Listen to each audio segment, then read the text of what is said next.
Welcome to another episode of Commentator Kaku. And today we are going to intuitively understand what inertia actually is, what the formulae mean for you, and how do they interact with each other. Basically, the aim of today's video is to develop an intuition for rotational motion, which is quite lacking because I have heard many students say that they are good in motion in a straight line, but they are bad in rotational motion.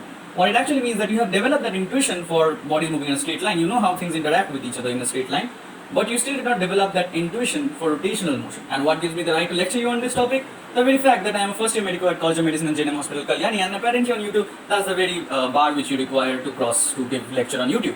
Okay, so coming straight to the point. So inertia, what actually is rotational mass. But before that, we need to understand what linear mass is.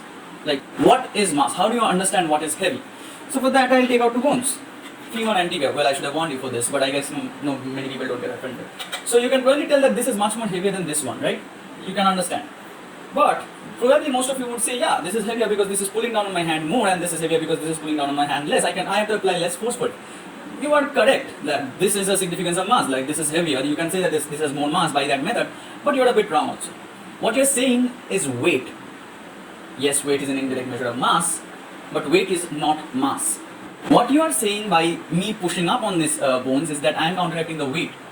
Then how do you differentiate between masses when there is microgravity situations? How do you differentiate whether this is more heavy or this is more heavy at the International Space Station? There you have no gravity. Does it mean that everything has the same mass over there? Of course not. The thing is that mass is understood by how much you have to push to give a body the same acceleration.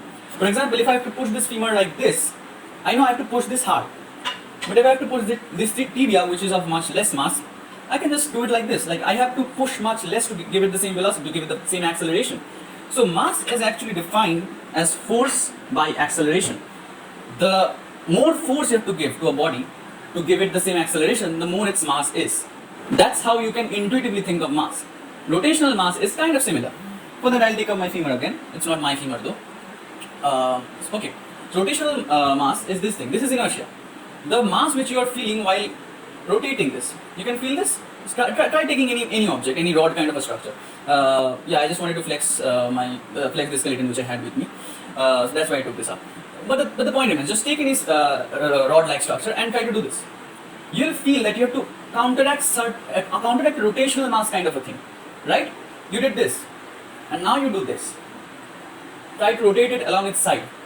You'll feel that while rotating along this edge, you have to apply some more force to give it the same acceleration. Also along this edge, it's almost going to be the same.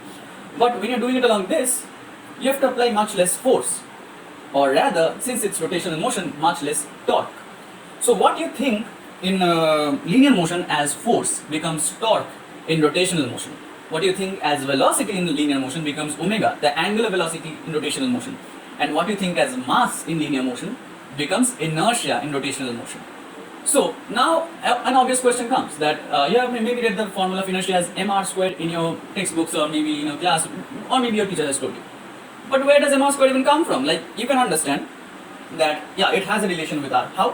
For example, when I'm rotating it like this, okay, I am feeling some inertia. I am having some difficulties in rotating this.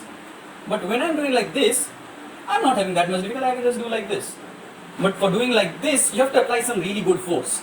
So obviously the inertia is much less while you're doing like this. The inertia along this axis is much less than the inertia along this axis. So it tells you that there is something related to radius or the distance of the mass from the line of axis. But why r squared? Why not r cubed? Like it's related to mass, it's related to radius. Why only mr squared? So for that, we'll have to do some maths and some common sense.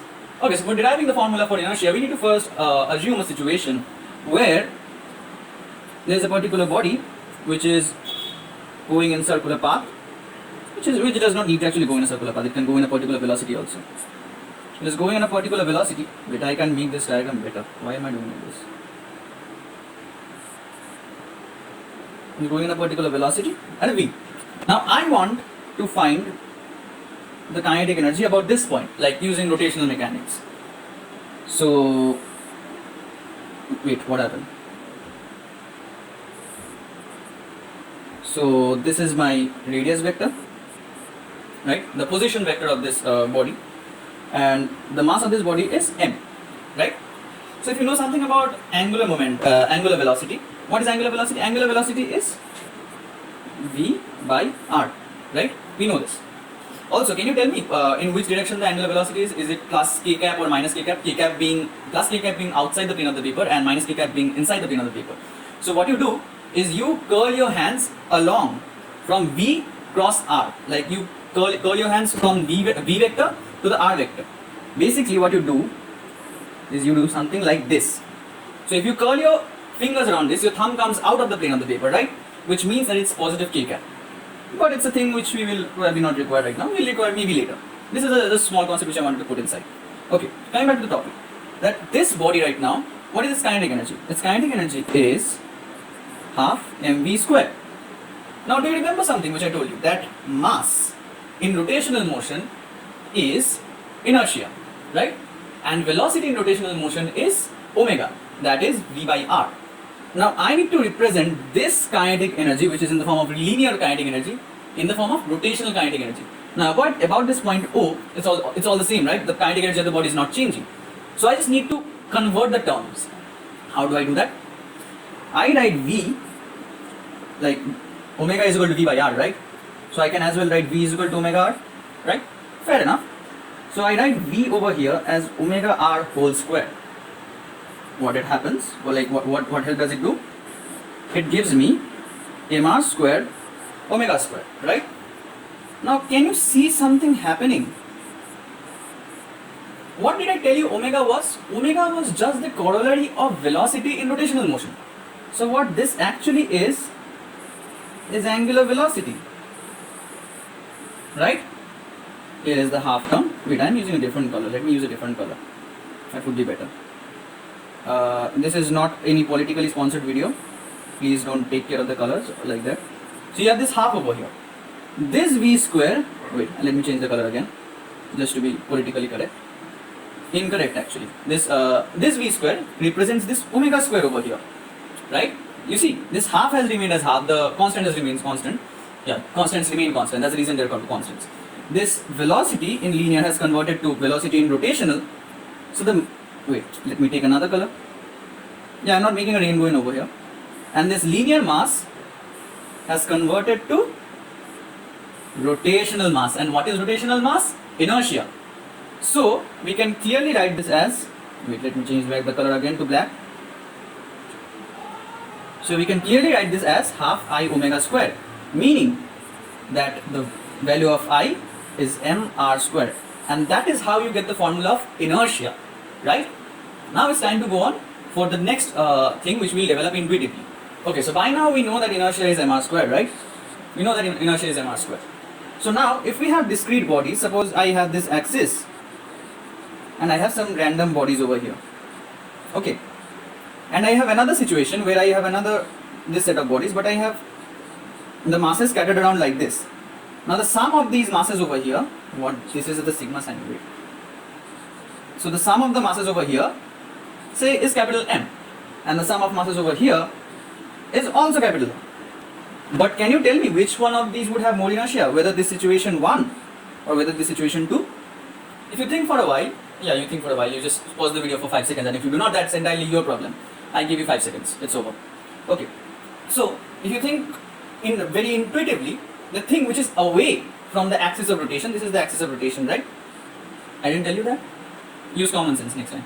So the farther a thing is away from the axis of rotation, the more inertia it will have.